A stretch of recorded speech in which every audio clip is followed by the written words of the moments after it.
Yun ang pagkakasunod-sunod ko. Kung ako man na magbabasa ng Biblia at baguhan ako, ang sasabihin ko sa sarili ko, unahin mo muna yung kawikaan, Ecclesiastes. Ang dami mo kasi matututunan doon, General Matters of Life. Tapos, isunod mo ang kawikaan. Tapos, isunod mo ang awit. Tapos, pwede ka nang dumiretso nun sa bagong tipan. Mateo, Marcos, Lucas, at saka Juan.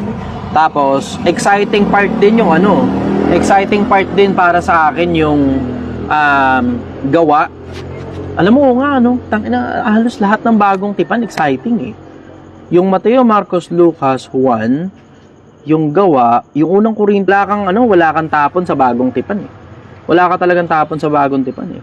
Yung lumang tipan kasi, ang hirap eh. Ang hirap unawain ng lumang tipan. Ang dahilan kasi merong anak-anak ni ganito, yung pinapuntas doon sa lugar-lugar na ganun.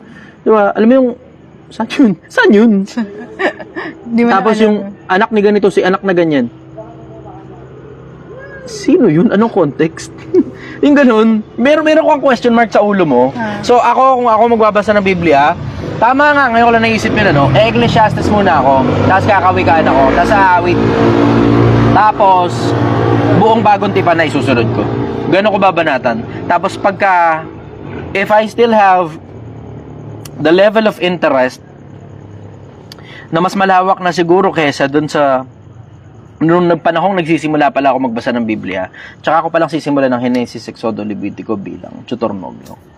Tsaka ako palang sisimulan yun, tapos yung pagkakasunod-sunod ng mga yun. Kasi masyadong maraming pangalan yung binabanggit, masyadong ring maraming lugar yung binabanggit, na hindi mo kilala kung sino yung mga pangalan na yun, hindi mo rin alam kung saan yung mga lugar na yun.